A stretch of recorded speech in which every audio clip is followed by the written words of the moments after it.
Before we begin, let me warn you, this isn't just a story about betrayal. It's about what love becomes when the truth finally surfaces. If you've ever loved too deeply, or trusted too blindly, subscribe now and write, "I've felt this pain too" in the comments, so I know I'm not the only one who survived it. The sound of the cork popping was softer than I expected, almost innocent, like it didn't know what it was about to start. The dining room was bathed in that dim, golden light my husband loved. He said it made everything look warmer, more forgiving. The candles flickered over the table, glinting off the silverware. The smell of roasted garlic and wine sauce lingered in the air, and for a second, I thought about how many times I'd made dinners like this, thinking love could be preserved through rituals. Tonight, the ritual had a different purpose. I poured the wine slowly, the deep red liquid gliding into the crystal glasses, and felt the tremor in my fingers. He didn't notice. He was too busy checking his phone, pretending not to smile at whatever message had just arrived. She sat across from me, her lipstick slightly smudged, pretending to be just a friend from work. I could almost laugh at how ordinary they tried to make it look. But I'd rehearsed this scene in my mind too many times to let it pass unnoticed. My heart was pounding so loud that I could hear it over the faint jazz playing from the old speaker in the corner. My throat burned, not from anger, but from the sheer effort it took to stay silent. I looked at her. Her nails, perfectly painted in the same shade of red as the wine, tapped lightly against the glass. She didn't know. She couldn't know. When I lifted my own glass, the scent hit me first. Vinegar, sharp and sour, masked just enough by the leftover aroma of grapes. It made my eyes water for reasons she couldn't see. I smiled, that same practiced, gracious smile I'd worn for years, and said, "To new beginnings." My husband looked up, startled for a second, unsure whether it was a toast or a threat. He clinked his glass against mine anyway, desperate to maintain appearances. She took her glass, hesitant, watching me, and then drank. Just one sip. The silence that followed was divine. Her face twisted. A mix of confusion and disgust she tried to hide behind a strained smile. I didn't move. I wanted her to feel it, to taste what betrayal really was. The bitter sting of something that once promised sweetness. For a long moment, no one spoke. The room felt like a photograph, frozen in disbelief. My husband frowned, trying to understand, and when his eyes met mine, I saw it. The realization, the dawning fear. He knew. He finally knew that I knew. And then, everything inside me went still. The rage, the humiliation, the years of pretending, all of it dissolved into something cold and quiet. I reached for my phone, pressed record, and let the camera capture her expression, his silence, my calm. That was the moment everything broke. Not just the illusion of marriage, but the part of me that had been begging to be seen. As she coughed softly, and he tried to laugh it off, I felt a strange peace spread through my chest. It wasn't revenge I wanted. It was truth, and tonight, it had finally taken its first breath. The wine glass trembled in her hand. The candles flickered as if the air itself had shifted. And I thought, so this is what freedom smells like. Sour, burning, unforgettable. I used to believe that love was about endurance, about waiting out the storms until the sun remembered how to shine again. That's what my mother taught me. She said marriage wasn't built on happiness, but on the courage to keep standing when the world turned its back on you. So I stood. For years, I stood. When Daniel and I married in 2003, everything felt like a promise carved in marble. We were young, broke, and reckless enough to think that love alone could pay the bills. I remember the first apartment, a tiny place above a bakery that always smelled like fresh bread and burnt sugar. The walls were thin. I could hear him laugh through them, late at night, when he stayed up working on his laptop. I thought that laugh belonged to me. As time passed, our love began to sound like background noise. I was the steady rhythm, the grocery lists, the dinner plans, the forgotten anniversaries I still celebrated alone with a slice of store-bought cake. He was the unpredictable melody, coming home late, smelling like new cologne, saying he'd been at client dinners. I wanted to believe him. God knows I wanted to. Because believing was easier than facing what my heart already knew.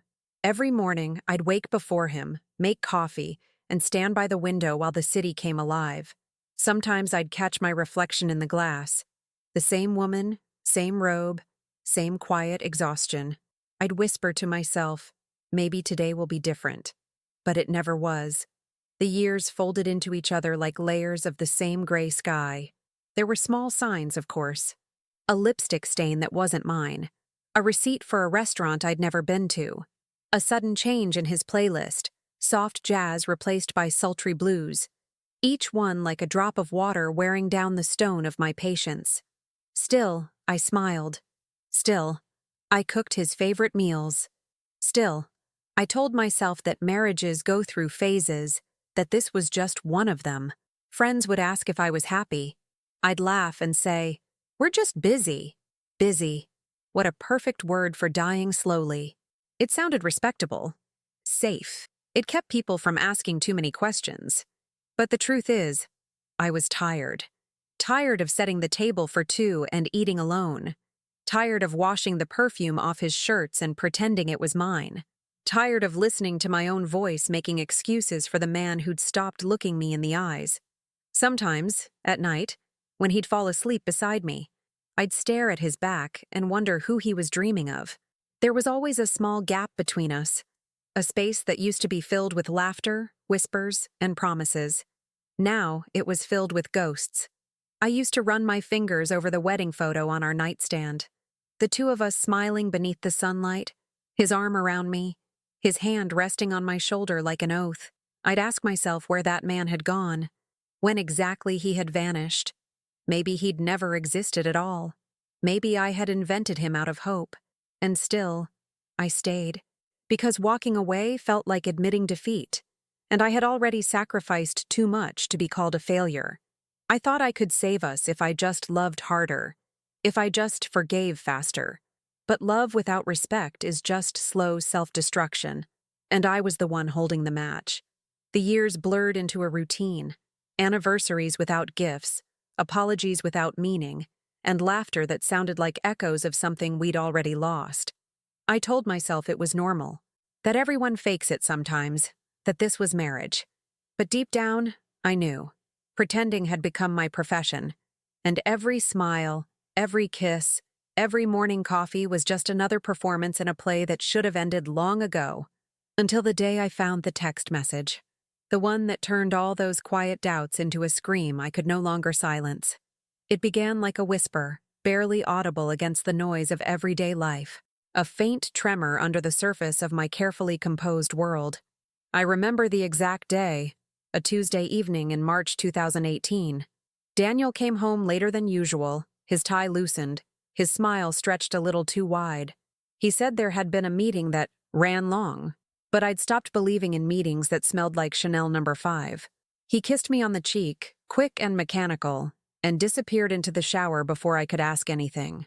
When he came out, there was a faint shimmer on his neck, like a trace of glitter catching the bathroom light. I remember touching it lightly, pretending to brush off lint, and asking with a smile, "Do your clients wear sparkles now?" He laughed, but it didn't sound right. It was too high, too tight. Like a cord pulled out of tune. That night, I couldn't sleep. I lay awake staring at the ceiling fan, listening to its steady hum. My mind replayed his every word, every glance, every pause. The whisper in my head grew louder. "You're not imagining it. You're not crazy." But I had spent so many years gaslighting myself that doubt had become my second language. 2 weeks later, he started coming home with new shirts. Expensive ones, crisp and perfectly ironed, nothing like the casual man I'd married. When I asked where they came from, he shrugged and said, "The store downtown, there was a sale." But the tag said Paris. He'd never been to Paris. I tried to convince myself that maybe he just wanted to impress clients, that maybe this was his way of feeling younger, more alive. But then there were the calls. Those silent, breathless moments when the phone would ring and he'd step outside to answer. His tone soft, his smile hidden. He thought I didn't notice. He thought I didn't care. One afternoon, while folding laundry, I found a lipstick stain on the inside of his collar. It wasn't red. It was mauve, subtle, elegant, the kind of shade I'd never wear. My heart stuttered in my chest, but I laughed, even as tears filled my eyes. I told myself it must have been from a greeting, a hug, a harmless kiss on the cheek. That's what good wives do, right? They turn evidence into misunderstanding, but the universe has a cruel way of exposing what you try to bury. A few days later, I picked up his phone to check the time. A habit, nothing more. A message appeared on the screen, glowing like a wound. Can't stop thinking about last night. The way you poured the wine. My breath caught. My fingers trembled. I stared at the words, feeling the floor tilt beneath me. I didn't open the conversation. I didn't need to. The sentence was enough to rewrite every memory I'd been holding on to. That night, I cooked dinner like nothing had happened. I set the table, poured the wine, and smiled across from him as if my world hadn't just collapsed in silence. He talked about work, about traffic, about everything and nothing. I nodded, memorizing the way his mouth moved when he lied. After dinner, when he went to bed, I sat in the dark with the half-empty bottle in my hand. The label read, Reserva Especial. I ran my thumb along it and thought how strange it was, how something meant to age gracefully could still turn sour when neglected. That's when I knew. The whisper in my mind became a voice, calm and steady. It said, "He isn't yours anymore." And for the first time, I didn't argue. I just listened. The next morning, I woke up different. My smile was still there, my voice still gentle. But inside me, something had begun to shift.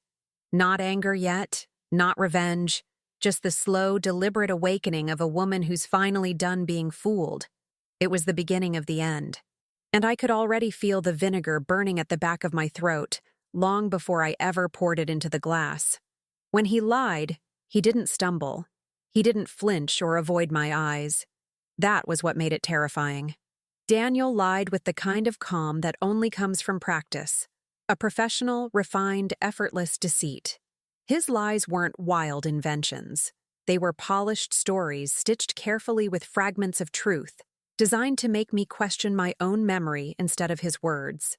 The morning after that message, I asked him casually who L was. I didn't even use the full name from the contact. I just wanted to see his reaction. He looked up from his coffee, eyebrows raised, perfectly composed. L? He repeated, pretending to search his mind.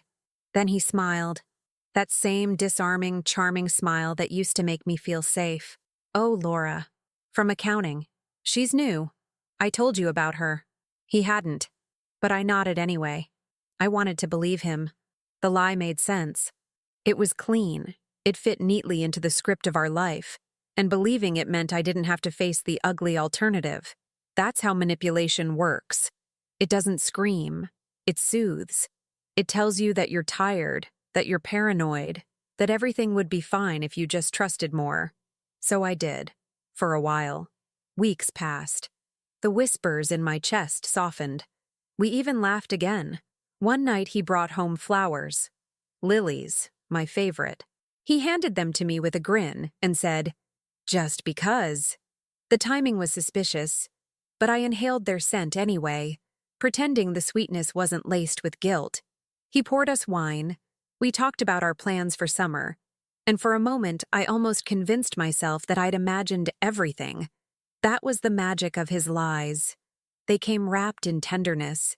He'd brush a strand of hair from my face, look me in the eye and say, "You've been so tense lately. I hate seeing you like this." As if he were the victim of my unease. As if my intuition was the real betrayal. I started to keep notes, not on paper, but in my mind. The nights he came home late, the excuses he used, the tone of his voice when he said, "I love you." It became a quiet obsession, a private investigation into my own sanity. Every small inconsistency became a clue. Every apology, a cover story. But I never confronted him again. Not yet. Because confrontation meant finality, and I wasn't ready for the truth to become real. One Sunday, while we were having lunch at a small restaurant by the marina, I noticed him check his watch 3 times in 10 minutes. He smiled at me between bites, but his eyes kept drifting toward the door. When I asked if he was in a hurry, he said, "Just thinking about the presentation tomorrow." The lie slid off his tongue like silk. And I nodded, pretending not to see the shimmer of lipstick on his wrist where her bracelet must have brushed him. The more he lied, the quieter I became. Silence became my shield, my weapon, my test. I wanted to see how far he'd go, and he went far, further than I thought possible. One night, around midnight, he woke me up saying he had to fly early for a last-minute conference in Miami. He packed in under 10 minutes, kissed my forehead, and left. But the next morning, when I logged into our shared email to check a travel itinerary, I found nothing. No tickets, no meetings, no flight. Just a receipt for a dinner reservation under 2 names at a restaurant downtown. When he returned 2 days later, he brought me a small bottle of perfume from the airport, the same brand she wore. I didn't say a word. I just smiled, kissed him on the cheek, and whispered, "Thank you." Inside, something was breaking, but it wasn't fragile anymore. It was deliberate, sharp, controlled. He thought his lies were working. He thought I still believed. But what he didn't know was that each one of his carefully crafted stories was becoming the foundation of mine. And mine would end very differently. It happened on a Wednesday. Not a special day, not a stormy night, not one of those dramatic moments you see in films. Just a gray, ordinary afternoon when the air smelled like rain and the house was too quiet. Daniel had left his laptop open on the kitchen counter, something he never did. It was reckless, maybe arrogant. But that's the thing about liars. They eventually mistake luck for invincibility. I wasn't planning to look. I swear I wasn't. But when I passed by, I saw her name glowing in the corner of the screen. Laura. The same Laura from accounting he'd mentioned weeks ago. My heart stopped. My hands turned cold. I stood there, frozen, staring at the little notification bubble like it was a loaded gun. For a few seconds, I fought the urge. I told myself it wasn't my place, that good wives respect privacy. But then I remembered how he'd disrespected mine, night after night, lie after lie. So I moved closer. My fingers hovered over the trackpad, trembling. I clicked. The messages opened like a door I could never close again. "I miss the way you laugh when you drink that Merlot. Next time, I'll bring a bottle even better than the one from the hotel. She suspects nothing. You're safe." Each sentence was a dagger, clean, deliberate, fatal. I scrolled further, my pulse hammering in my ears. Photos, videos. Him and her in the same restaurant where we'd celebrated our anniversary last year. Her sitting in my chair, wearing my husband's jacket, his hand on her neck. Gentle, familiar. The room started spinning. My breath came shallow and fast. I felt like I was watching my own funeral, the slow, graceful death of a life I'd built with both hands. Then I saw it. A draft email he'd never sent, addressed to me. The subject line read, "We need to talk." It was dated 3 weeks earlier. My fingers hesitated before clicking. Inside, only 2 lines. "You deserve more than this. But I can't leave her. Her. Not me. Not the woman who had loved him through poverty, through sickness, through years of silence and neglect. Not the woman who had carried his burdens like they were holy. Her. I don't remember sitting down, but I must have, because suddenly I was on the floor, the laptop open in front of me, the cursor blinking like a heartbeat. A part of me wanted to scream, to break everything in that kitchen. But another part, the colder one, just watched, observed, took note. I didn't cry. Not right away. I stared at those words until they lost meaning, until the letters blurred into patterns. My tears came later, quietly when I opened the pantry and saw the bottle of wine he'd bought for that weekend, the one we were supposed to share. A special vintage from Napa, the kind he used to say was worth saving for a celebration. That's when something inside me snapped, but not in chaos. In clarity. It was like a lens had finally focused. I understood in that instant that love wasn't what had kept me here all these years. It was habit, fear, the illusion of control. so I made a decision. Not a loud one, not a vengeful one. A quiet, surgical choice. I would host that dinner. I would invite her.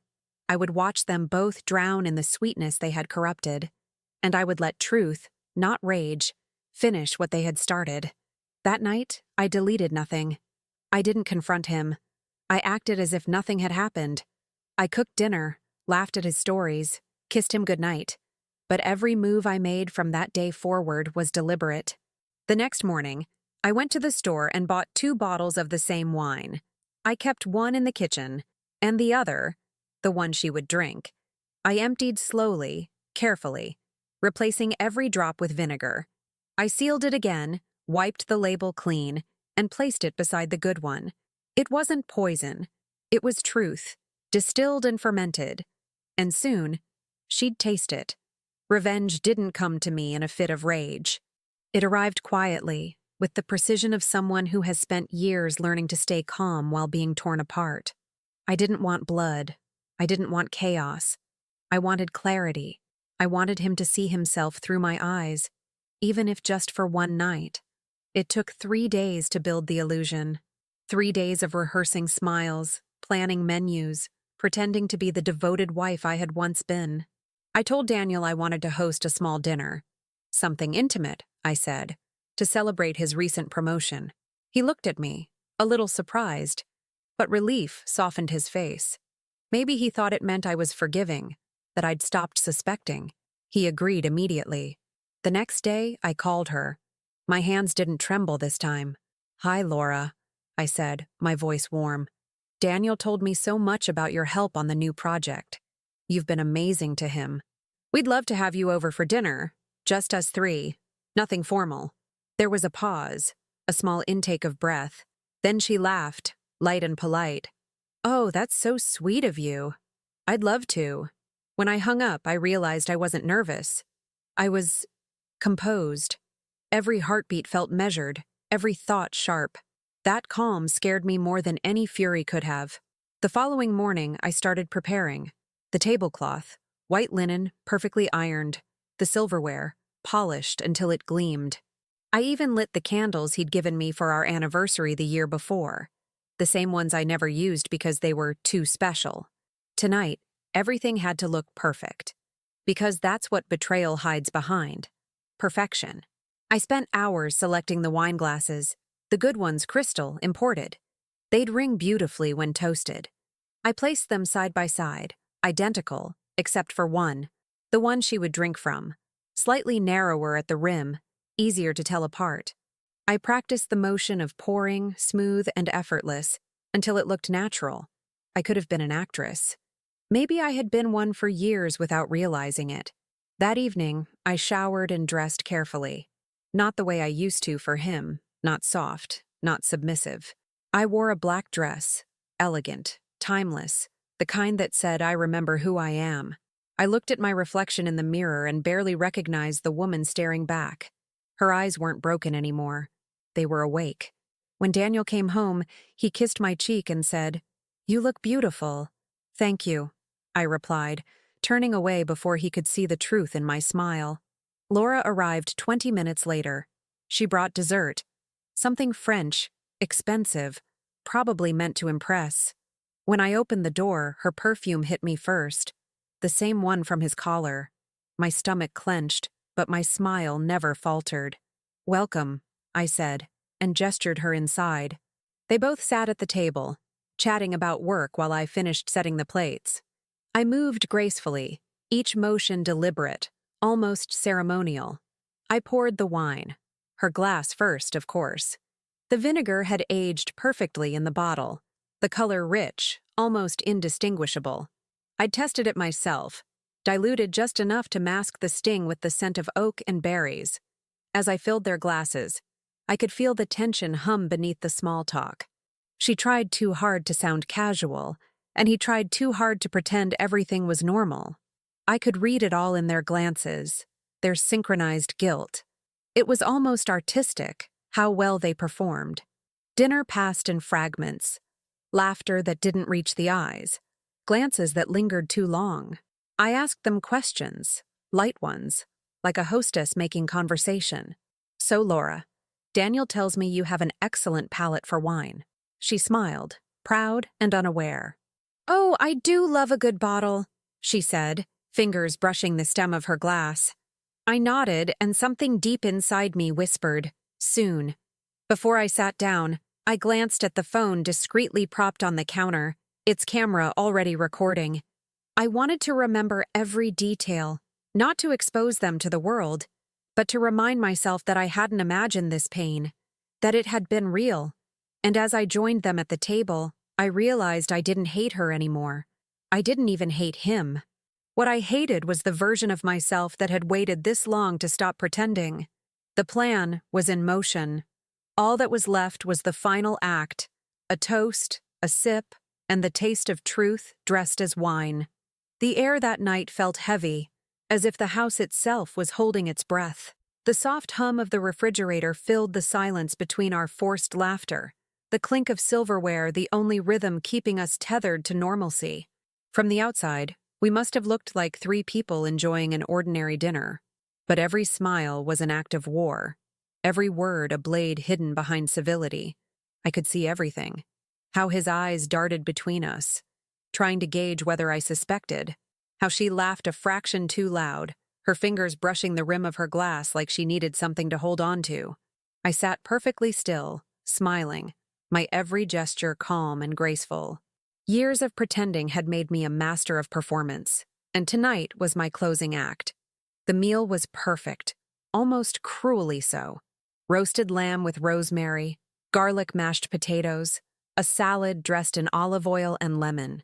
The smell filled the room with warmth, almost enough to disguise the cold tension that pulsed beneath it all. Daniel complimented the food. "You outdid yourself," he said, his tone too cheerful, too eager to impress. "I told Laura you're an amazing cook." I turned to her, offering a soft, practiced smile. "Oh, so he talks about me at work." She froze for just a second, barely visible, then smiled back. "Of course. He always says how lucky he is." The words slid across the table like oil, smooth and slippery, but I saw the flicker of guilt in her eyes. I wanted to laugh. "Lucky," she said, as if betrayal were a blessing. When the plates were cleared, I reached for the 2 bottles of wine, one genuine, one doctored. I moved with slow precision, uncorking the real one first and filling my glass in Daniel's. Then, with a turn so casual it could have fooled God himself, I lifted the other bottle, the one that had waited patiently in the kitchen cabinet for this very moment. The vinegar disguised as wine poured beautifully, dark, velvety, deceiving. I filled her glass halfway, careful not to spill a drop. She thanked me with a smile, unaware that she was about to taste everything I had swallowed in silence for years. "Let's make a toast," I said, raising my glass. The tremor in my voice was intentional. Vulnerability made people comfortable. "To honesty." Daniel blinked. His fork paused midair. "To honesty?" I nodded. "It's the foundation of everything, isn't it?" Laura hesitated, then raised her glass too. "Of course," she said softly. We clinked glasses. The sound echoed sharp and clear, like the shattering of glass in a church. I sipped my wine, the real one. She took hers.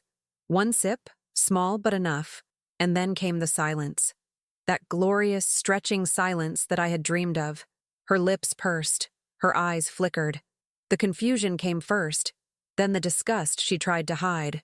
"Oh," she said, forcing a smile. "That's strong." "Too strong?" I asked, my tone light, curious, like a host concerned for her guests' comfort. "No, it's fine," she said quickly, glancing at Daniel for reassurance. But his expression, God, I'll never forget it. The slow, dawning realization, the narrowing of his eyes, the faint twitch in his jaw. He knew. He didn't say a word, but he knew. The air around us tightened. I leaned back, resting my hands on my lap, calm as the sea before a storm. "Funny," I said quietly. "It's the same wine you mentioned in that message." Laura's face drained of color. The fork slipped from her hand, clattering onto the plate. Daniel's breath hitched. "What message?" she whispered. I smiled. A soft, tired smile that had nothing left to lose. The one where he said he couldn't stop thinking about the way you poured it. Her eyes darted toward him. "You told her?" He stammered, his voice breaking under the weight of his own panic. It's not what you think." "Oh, I think it's exactly what I think," I said, standing slowly. My knees felt weak, but my resolve was steel. "And now you both know what betrayal tastes like. Sour, burnt, unforgiving." The room was so silent I could hear the soft flicker of the candles. The smell of vinegar lingered in the air, sharp and acrid, cutting through the sweetness of the meal. Daniel stood, reaching for me, his voice desperate. "You don't understand." But I did. I understood everything. I picked up my phone from the counter, the one that had recorded every second, and held it up. "I understand perfectly," I said. "And now you can see yourselves the way I've seen you all along." I didn't scream. I didn't cry. I simply pressed stop, walked to the door, and opened it. "Dinner's over." She left first, clutching her purse, her heels clicking against the floor like gunshots. He followed, muttering my name, but I didn't answer. When the door finally closed, I stood in the quiet house, surrounded by the smell of lamb and lies. My hands shook, but my heart, for the first time in years, was steady. The performance was over. The echo of the door closing was the most peaceful sound I'd heard in years. For a moment, I just stood there, listening to the silence as if it were music. The candles burned low, their wax dripping onto the tablecloth like slow tears. The smell of vinegar still hung in the air, sharp, acidic, unforgiving. It mixed with the perfume she'd left behind, that cloying sweetness that once made my stomach turn. Now it smelled like justice. I walked back to the table, the scene of the crime disguised as dinner. 3 empty plates, half-filled glasses, and that one seat, hers, pulled slightly back, abandoned in haste. Her lipstick had left a mark on the rim of the glass, faint but visible. I ran my finger along it, the ghost of her presence, and whispered, "Now you know." I wasn't proud, not exactly. It wasn't triumph that pulsed through my veins.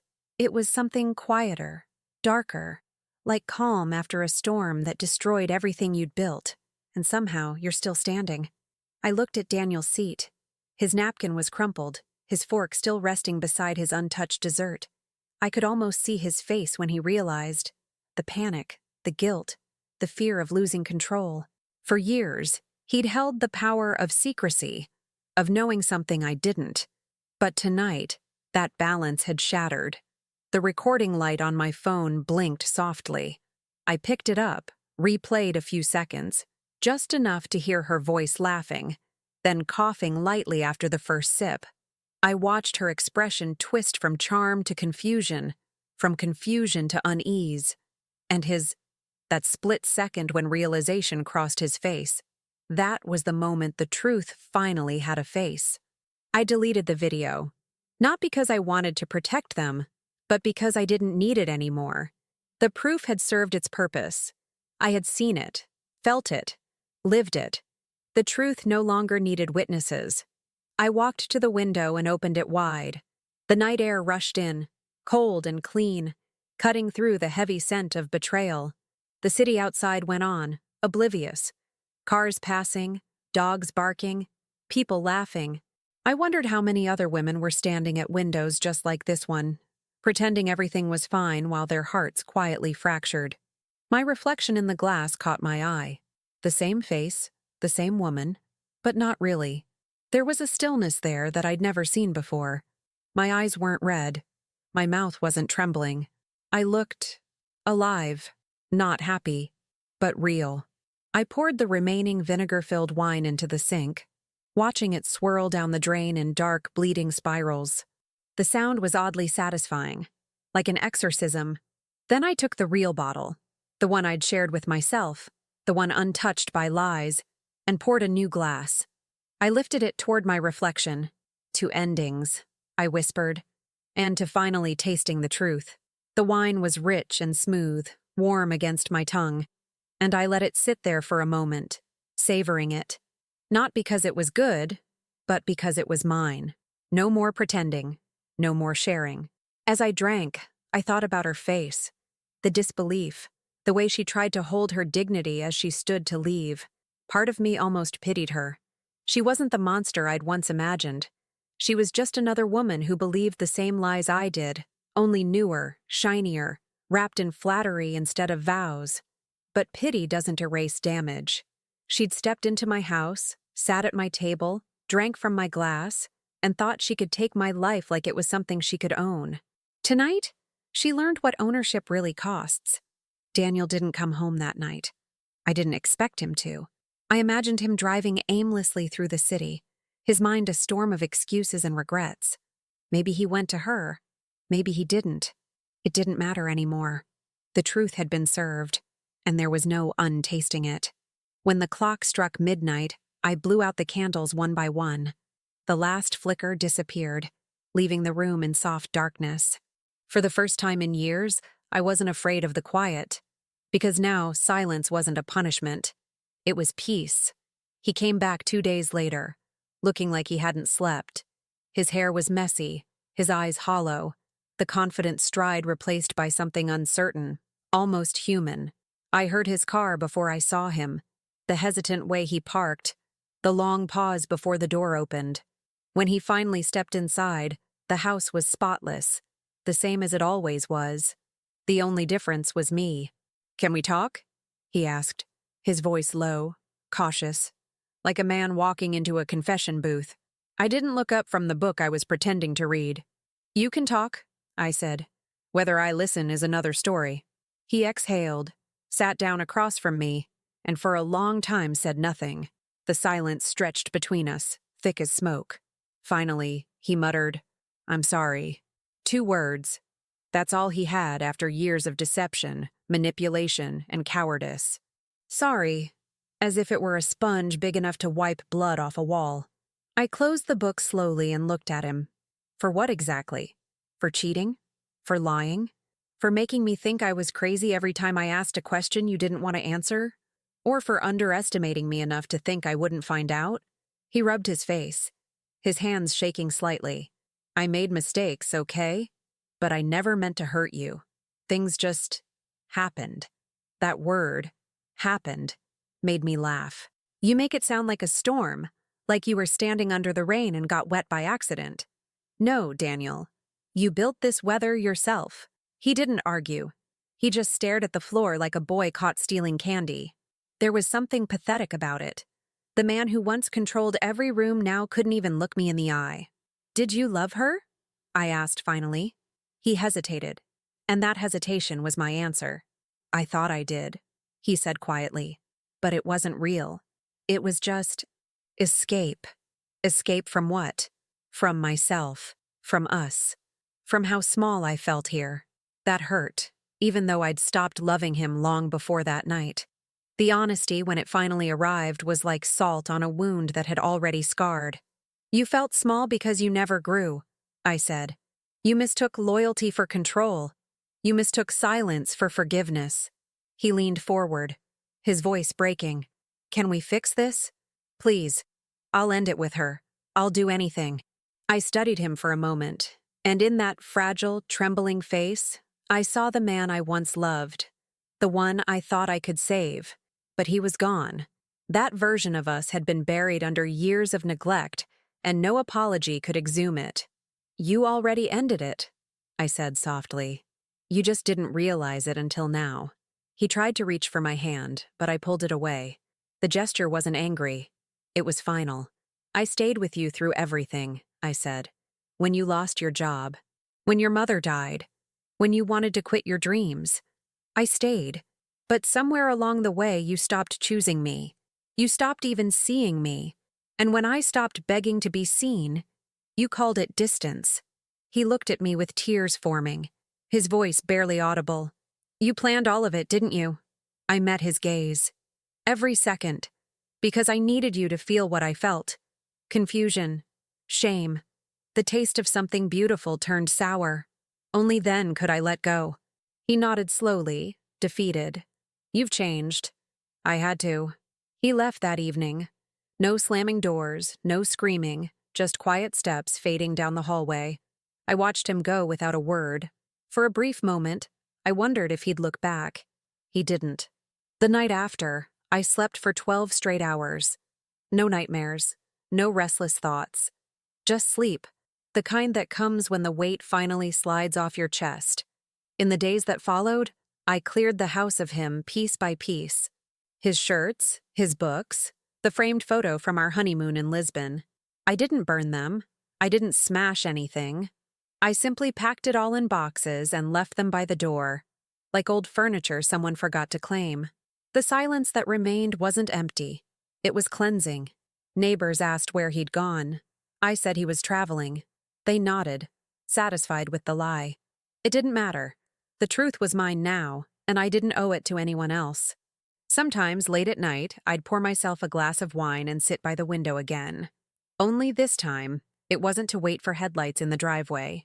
It was to watch the world move on, and realize I already had. The taste of betrayal had long faded. What remained was something surprisingly gentle.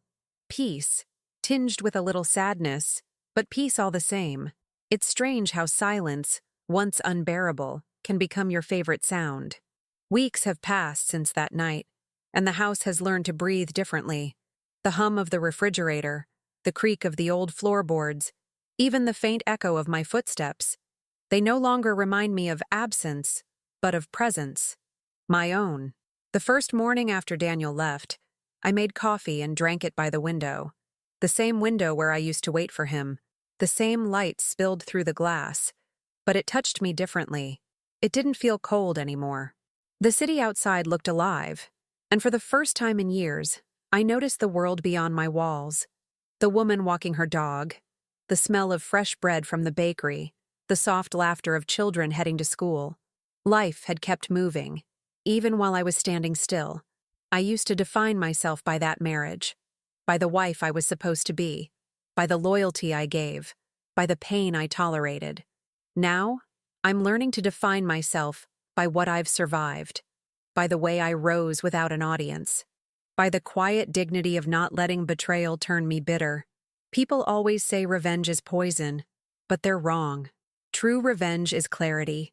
It's when you stop needing them to admit what they did, when you stop replaying the lies and finally look at the wreckage and say, yes, that happened, but it doesn't own me anymore. I still think about her sometimes, not with hatred, but curiosity. I wonder if she ever realized that what she drank that night wasn't just vinegar. It was every broken promise, every sleepless night, every time I chose patience over pride. She swallowed a fragment of my pain, and for a second, she lived inside my truth. Maybe that's why she left in silence. Because when you finally taste the bitterness you helped create, you can't stay at the table anymore. Daniel wrote to me once after he left, an email with no subject line. He said he was sorry again, said he missed the home we built. I didn't reply, because what he missed wasn't me. It was the version of me that tolerated everything. The woman who smiled through betrayal and still made dinner. That woman was gone. I didn't delete the email, though. I keep it in a folder named Evidence of Survival. Not as a reminder of him, but as proof of myself. Proof that I endured. That I saw the fire and didn't burn with it. Sometimes, when the nights are long and the world is too quiet, I pour myself a small glass of wine. The real kind, the kind that doesn't lie. And I sit at the table where it all ended. The chair across from me stays empty, and I like it that way. I let the candlelight dance on the glass and whisper to the woman I used to be, "You made it out." Because in the end, this story was never about him. It was about reclaiming my narrative. One sip, one choice, one quiet act of defiance at a time. I've stopped needing grand closures. There's power in the ordinary. Folding clean sheets, cooking for one, laughing without waiting for permission. That's where healing hides. Not in the dramatic moments, but in the small, consistent ones that remind you you're still here. And when I look at myself in the mirror now, I don't see the reflection of a woman broken by betrayal. I see someone who faced the worst kind of truth, the one that doesn't come with explanations, and still chose to rise with grace. I see a survivor, a woman who learned that love doesn't mean losing yourself, that forgiveness doesn't mean return, and that sometimes The only way to win is to stop playing their game altogether. I finish my wine, blow out the candle, and whisper one last time into the soft dark, "Here's to me," to the woman who finally stopped pretending. And for the first time, the toast feels honest.